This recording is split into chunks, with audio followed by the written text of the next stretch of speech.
What is going on, guys? It's Tony K with Urban Girl Scout Media, living the dream as always. And as you can see by the screen, we have a little treat for you here today. Back in March, there was a whole bunch of things going on in the world, and I took some time and recorded 3 audio-only episodes of what I was going to call Logic Consultant. I got through the first 4 of them and just kind of got stuck on other projects. So here today, I'm going to release all 4. And if you guys like this, go ahead and give me a like, subscribe, and a comment, and I will do Season 2, but I will not wait 6 to 7 months to release it. I'll actually do it right on the spot. Season 1, we'll talk about Miles, Leonard, Les Miles, Pepe Le Pew, and Deshaun Watson. All of these guys were, at the time, they had done something to get them in some hot water, or in Pepe Le Pew's case, his history as a character. And this was kind of my logical take on it. And when I say logical, what I mean is breaking down the situation, seeing both sides of it, and then giving my opinion with that logic in store. Yeah, I hope you guys enjoy it, and let's get to it. What's going on, guys? It's Tony, Urban Girl Scout Media, living the dream as always. And today we are starting a new series here on the channel called Logic Consultants. So I generally try to stick to the funner things in life. Can be a little difficult at times. I feel like I'm kind of in the opinion content creating game, just as much as I am in the original content creating game.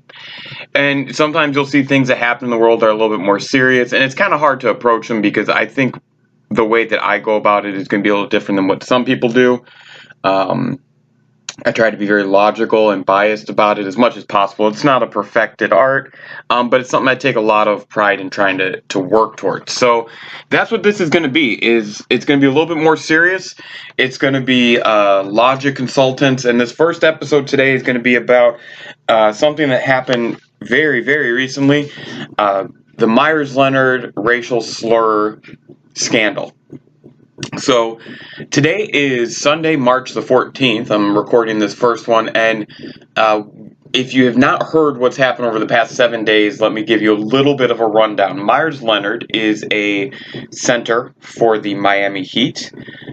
He is currently injured, not playing, and he has a little bit of a following online in the Call of Duty realm where people watch him live stream.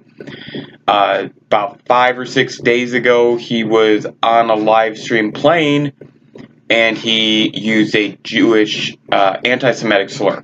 He said, "You fucking KB," or bitch, something like that. So if you really want to know what the word is, you can go look up Jewish slurs that start with the letter K.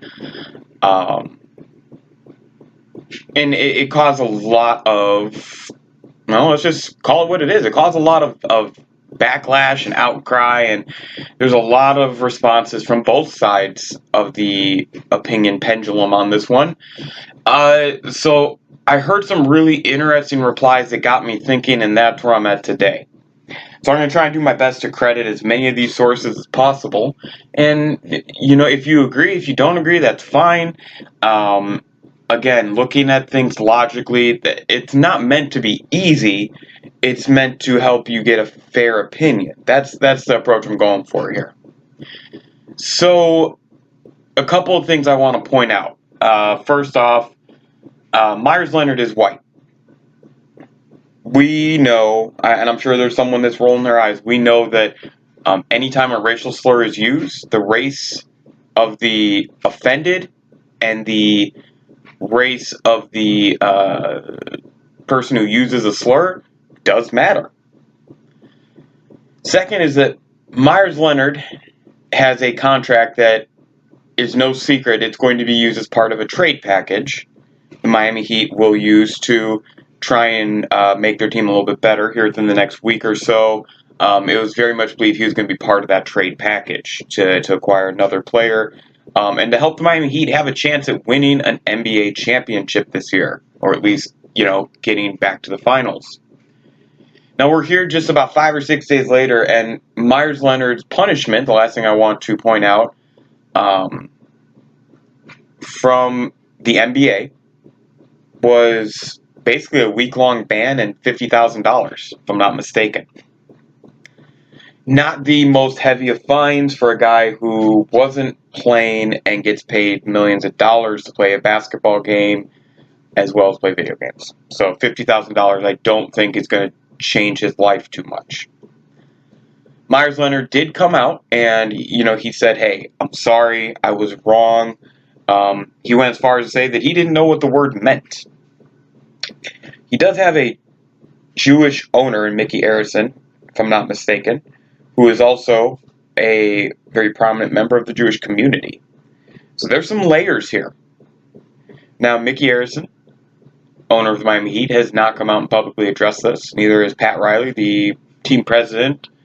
I think the coach and the players have kind of been forced to take the brunt of the media conversation on. I don't know how I feel about that, but, it is what it is. So here's where we get to the tough stuff. First, sorry, I don't believe Myers Leonard. He used a slur. He used a slur in an exact derogatory way towards another person. So he knew that the word was a negative. He may not have known the exact origins, but how many people listening to this right now know that the word fuck comes from the British colonies and it means fornication under consult of the king? Not many people do. So if you've ever used the word fuck and got in trouble for it, do you think you could go back and say, hey, I didn't know what it meant? No, it doesn't work like that. And a slur, I think, is a little bit worse than using the word fuck. You notice I have not used the slur here. So I don't believe him. He may not have known that that word was used by American Jewish citizens against immigrant Jewish citizens throughout history. He may not have known that, but he knew it was a negative towards Jewish people. So I don't believe him. Next, let's just call it like it is. If he used the N-word, or I think if he'd said anything towards the Hispanic community, the reaction would be a little different. I don't even think we would have gotten to this point in the conversation. I think it would have been so swift that I'd be afraid to talk about it on a new series meant to talk about difficult things. So the NBA, I think, has really shown that they want to be at the forefront of the social justice movement, no matter what it is, except for when it's China, and in this case, possibly the Jewish community. That's how I feel about it. Now let's get back to Myers Leonard. Some people even spoke on the story that he was in Mickey Arison's office crying the day after, saying he didn't know what the word meant, and he's so sorry and all that. Well, I have a hard time because he does have a history of maybe thinking very singularly.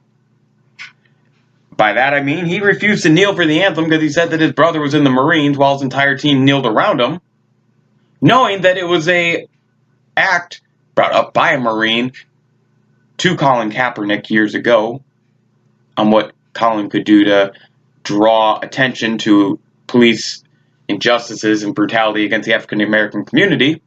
He refused to kneel. So here's where you guys have to, I guess it wouldn't be logic, it would be a little bit of opinion mixed with some logic. Because I also think the reason that I believe in logic so much is that you don't need a complete picture every single time. Some people want the complete picture. They want to know everything about. Like, there's people who, I want to know what Myers Leonard was thinking. He was thinking he was playing a video game. He was thinking he was slur. He just chose a group to use a slur against that is not the most popular group to rally behind in our country.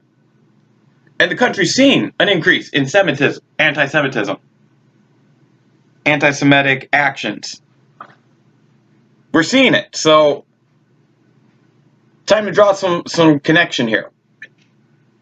He refused to do that, even though he says brother was a Marine. Well, I know from my history classes, and I know from the people that I have talked with who are involved in the military, they respect their history, and World War II is a big part of it. World War II had this thing called the Nazis. The Nazis had this thing where they hated the Jewish community, and they were killing them in the thousands, in the millions. So, he knows his brother's a Marine, but he doesn't know that the word he used is so wildly inappropriate towards the Jewish community who just 60, 70 years ago were being put into gas chambers by the Nazis in Germany. Yeah, no, I'm not going to, well, let's say 70, 80 years ago, I guess, now that I'm looking at the date. I'm not going to believe that he didn't know that. And I'm not going to believe that Myers Leonard doesn't have a certain level of hate in his heart. Hey, listen, I've changed my view on people's opinions. If you want to have those opinions, that's fine. Your opinions I'm trying to figure out how to say this. They impact your health, mentally and physically. So if you walk around with nothing but hate in your mind, and every time you see someone that you hate, that's where your mind goes, that's why you feel like shit. So I believe that Myers Leonard is a person with a lot of hate in his heart. I believe that he knew what he was doing when he refused to kneel, and I believe he knew what he was doing when he used that slur. Absolutely. No question about it. Now, the last thing I want to talk about is the Miami Heat directly. I think that the way they're handling this, there's no good way to handle it, but I think that they're handling it very wrong.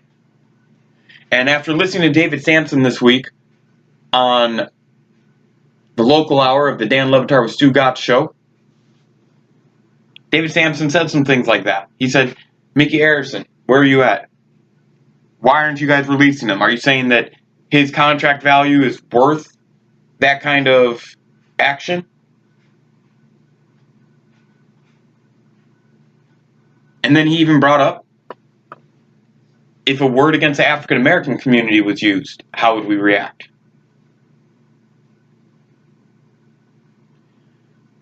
I think it's time that we excuse me. I think it's time that we face the facts.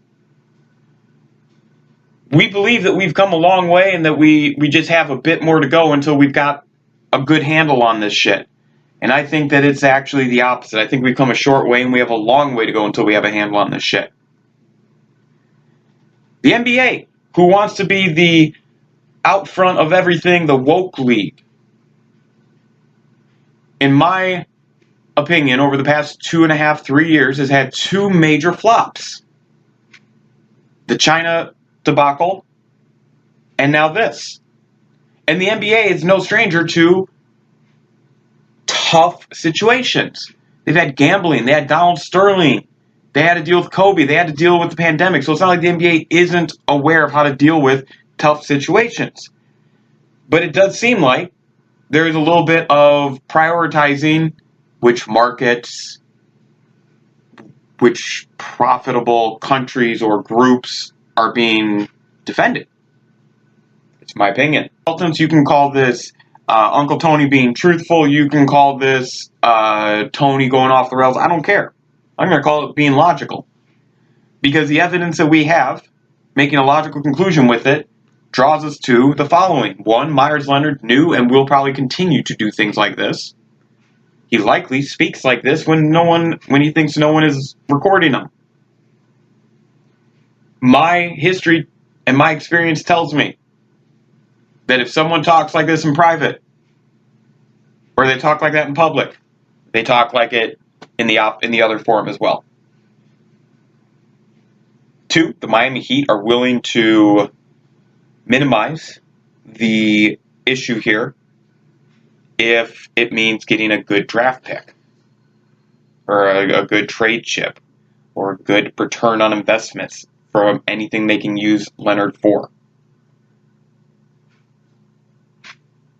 And then the last thing is, I think that not just the NBA, but society has a very uncomfortable double standard that is used to help keep this issue around, this issue of inequality and of racism and of hatred. And we refuse to really just grab the issue and wrestle it down. And it's tough. It is. But that's the world we live in now. And that's my take on this. Myers knew if he used the N-word, he would not even be suspended. He would have been cut. Miami Heat are making a very clear message to all communities. And in a country that has anti-Semitic issues on the rise, that glorifies war movies and just war in general. He was playing a video game around Call of Duty, which originally started as a World War II based mass multiplayer online game. I think that this is proof that we've only made a few steps and we have a marathon ahead of us. We haven't ran the marathon. Thank you guys so much. This is episode 1 of Logic Consultants. What's going on, guys? It's Tony with Urban Girl Scout Media, back with episode 2 of Logic Consultant. Today's episode is going to be focused on Les Miles, the Mad Hatter. For those of you new to the program here, Logic Consultant as I can. I'm a big fan of logic. I think that it has a lot of power to help us understand some things. And logic isn't meant to be easy, and it isn't meant to be pretty. It's meant to be honest. So sometimes I think that it gets mixed up with honesty and simplicity. So today is going to be episode 2, and we're going to talk about Les Miles, the Mad Hatter. And he is, he was the former head football coach of the Kansas Jayhawks men's football team, previously of the LSU Tigers. And there's an article that has been floating around here on March 14th of 2021. I believe we are about a week or two into the article being published. And I just listened to a wonderful interview with the author on the Dan Le Batard show where she talks about these things. Basically, Les Miles was a bit of a pervert and a bit of a predator and had some sexual assault allegations placed against him and hidden by the LSU board. And while we have heard far, far, far more heinous accounts of sexual assault against women from men of power, this one just really was just the next one in line. And it's funny because there's a few things that this points out that from a logical standpoint I believe we need to talk about. First, the LSU Tigers helped cover this up. They helped cover it up, people.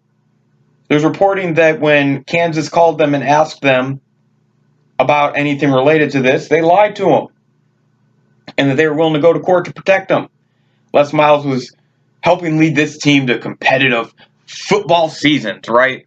Where they would only have 2-3 loss seasons, and it was worth it, right? I mean, it was worth it for them to compromise the safety and integrity of not just one young lady, not just the several young ladies, but all women. And that may sound like an opinion, but go look at what the history of college athletic departments is. They cheat. They cover things up. They turn the other way. They do whatever they can to make sure that their jobs are not impacted because they're not paying these students, so all the money goes to them. And it's a good cash flow. Now, the report itself is damning. I mean, Les Miles at one point was banned from talking to female students. Think about that. What kind of a piece of shit do you have to be as a man to be told by your employer you are no longer allowed to talk to the female students of this campus because they have reported so many times how much of a predator you are? But unfortunately, I don't think Les Miles is the worst person in the story. It's the people who helped cover it up. It really is. And this happens. This happens. So, the other thing logically that I want to say is, I'm not surprised when guys get caught up in this anymore. Because what you're asking me to be is surprised that a man involved in a lucrative, high-stakes industry, had some power, was around younger, attractive women, and abused that power. You're asking me to be surprised at that story, a story that we have been telling forever. I'm sorry to say it, but just like with Miles Leonard, guys, your power is different now. The action and words of men hold a different weight. We still have a great deal of respect shown towards us until we do shit like this to have it taken away. Les Miles and I believe the AD at Kansas were both let go. He's sad because what I'm about to say is something that also happens a lot in college sports in general. One person fucks up, and then the school is left to pay the price for years to come. And I think LSU is going to have to pay the price. The amount of disrespect that is shown towards female students at college campuses when they report these things is absurd. And I'm not here looking for the guy who's going to come on and say, yeah, but sometimes women antagonize it. That's a you problem, man. You've probably never been with women that have respect for themselves. Or maybe they just put up with your shit because they're looking for a quick lay. I don't know. But it's a guy problem. Once women start respecting themselves and refuse to put up with that bullshit, all of a sudden the shadows that guys can hide in reduce. They disappear. And I'm not looking for us to go back 20, 30 years and try and Me Too cancel everybody. I'm not even trying to cancel people. But I am saying that there has to be a time, a moment in time where we say, okay, we're going to start holding people responsible, and we're going to set the example. And I don't know when that time comes, but it feels like now. Logically speaking, we can't start fixing this issue until we really start attacking it. It's the same thing with Myers Leonard and the racism from episode 1. Until we really start attacking these things, we're never going to fix it. And if you think that every single day on campuses across, and I'm only talking about campuses, I'm not even talking about people off of school campuses right now. But if you think that every single day there isn't someone that felt like they were the victim, you're wrong. Again, I know there's going to be some people who are going to say, what about the girls who fall on the guys? The statistics show that guys are almost never the victim. And the few times that it has happened, you need outliers to try and defend yourself. Also, what does it say about you if you're trying to defend a guy who was accused of rape? Saying that the woman brought it on herself in any way, shape, or form. What does that say about you as a guy?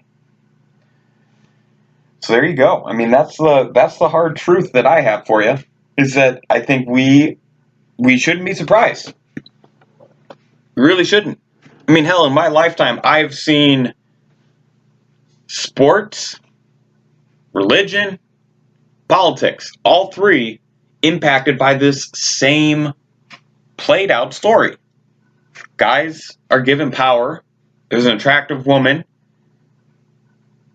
A lot of these stories go along the same lines of the guy makes an advance, doesn't read the room correctly, doesn't take no for an answer, and gets himself in hot water. I just refuse to be surprised by that anymore. Because guys, at some point in our life, we have to grow the fuck up. In your early 20s, sure, go for it. Be a fool. But there is a moment where you have to start realizing, hey, I'm not the most important person. It is really about equal rights. And no means no. That's my take on it.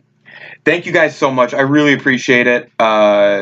Make sure you're checking these out. This was episode 2 of Logic Consultant with Tony K. Les Miles. What's going on, guys? It's Tony with Urban Girl Scout Media, living the dream as always, and coming to you today with episode 3 of Logic Consultant. This is a series that I started where I'm going to talk about things that are a little bit more serious. I'm going to try and house all of my serious conversations in this series.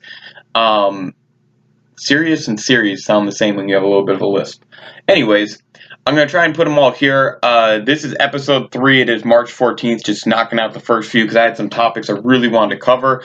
Today's topic, cancel culture, more specifically Pepe Le Pew. So for those of you who are unaware, Pepe Le Pew was a cartoon skunk that recently was, let's just use the term that everybody loves, canceled. And much focus on Pepe Le Pew. So first off, everyone's fighting over a aggressive, predatory skunk. That, well, yes, he always went after the same female skunk, I believe. There was a lot of times that she was rejecting him, and he just didn't take no for an answer. It's not like an issue that guys are facing today. So logically, I could make an argument that children watching a cartoon from a young age of a skunk that doesn't take no for an answer when women say no and push him off and is obsessed with women could be, not saying it 100% is, but it could be detrimental in a young man's view of the world, respect for women, maturing in general. Could be. We can make a very solid argument. Science has proven that that's why we don't let kids watch certain movies or things like that at a young age. That's why we have things like content ratings and stuff like that. Hell, even on YouTube, that's why they have, is this safe for kids? Because children are impressionable and they don't know how to understand or process some of these things. So we could make a very solid argument that having a skunk that is a little rapey, even though you don't see him physically rape because they wouldn't let that on TV, might not be a great idea for kids who are developing. But the backlash has been crazy. I love this. I love the cancel culture and anti-cancel culture movements that we have going on around made-up children's objects. The potato heads, Dr. Seuss's 6 books that his estate recalls, and now this. Go back and watch a cartoon from 1950 to 1970. Go back and watch a cartoon from 1980 to 2000. And then go back and watch a cartoon from 2000 to now. Not only will the animation and details be a little bit better as time goes on, but so will the content in terms of steering away from non-safe, kind of dangerous topics. The world has changed. We have a new understanding for how things impact children when they're watching it. And guys, I gotta keep it real with you here. If you're that upset about the skunk, I would expect to see memorabilia in your house, DVDs or VHS tapes of his best episodes, and I would expect to hear a ton of Pepe Le Pew lines from you. Because that would be the only justification I could come up with for an adult getting that upset. Would be, oh man, someone that grew up on this character and just really loves it, and it's not necessarily that it's a rapey skunk that's always kind of sexually assaulting women. It's the fact that they grew up on this character and to them it doesn't interpret the same way. Logically, you have an argument there that, okay, for you it's not that way. And I respect that. I don't think there's many people out there like that. I'm sure there's some Warner Brother fans or Looney Tunes fans that he's part of their nostalgia, but I don't think that there's a single person on this planet that is singularly obsessed with this one character.